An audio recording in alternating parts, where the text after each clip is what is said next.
Nire izena eman nuen mintzamenean pizkat nahi nuelako euskara bizi eta modu batean euskara hitz egiteko. Ez neukalako aukerarik hori egiteko eta horregatik eman nuen.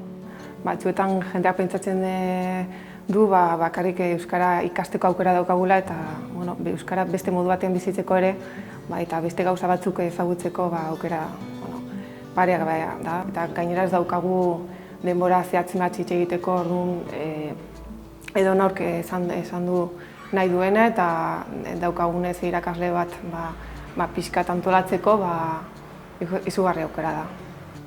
Nik uste dut izena eman behar dela, batez ere ikusteko, hona etortzeko eta ikusteko zer den.